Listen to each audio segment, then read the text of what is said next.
IPL ২০২৬ শুরুই হয়নি, তার আগেই একের পর এক বড় ধাক্কা। আবারও চোটের কারণে টুর্নামেন্ট থেকে ছিটকে গেলেন আর এক তারকা ক্রিকেটার। কে সেই খেলোয়াড়, আর কোন কোন তারকা ইতিমধ্যেই বাইরে?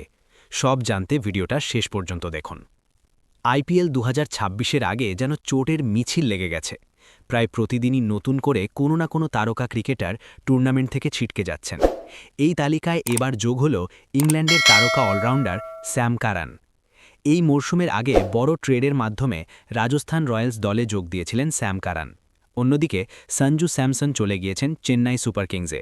আর এই ট্রেড ডিলের অংশ হিসেবেই কারান ও রবীন্দ্র জাদেজা রাজস্থানে যোগ দেন। দলের ভারসাম্য বাড়াতে কারানকে খুবই গুরুত্বপূর্ণ মনে করা হচ্ছিল। কিন্তু দুঃসংবাদ হল, স্যাম কারান কুচকির চোটে আক্রান্ত হয়েছেন। তার ফলে তিনি পুরো আইপিএল ২০২৬ থেকেই ছিটকে গেছেন বলে রিপোর্টে জানা যাচ্ছে।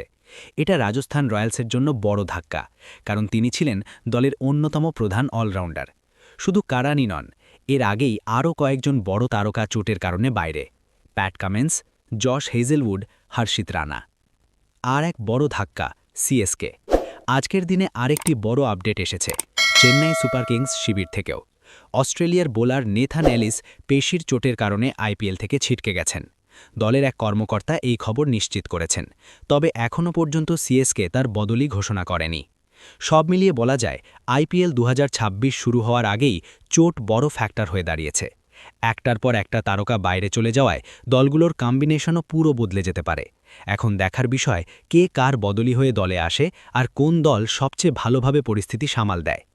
আপনার মতে সবচেয়ে বড় ক্ষতি কোন দলের হয়েছে? কমেন্টে জানাতে ভুলবেন না। ভিডিওটি ভালো লাগলে ক্রিকেট নিউজ টাইমস চ্যানেলটিকে লাইক, কমেন্ট, শেয়ার আর সাবস্ক্রাইব করতে ভুলবেন না। ধন্যবাদ।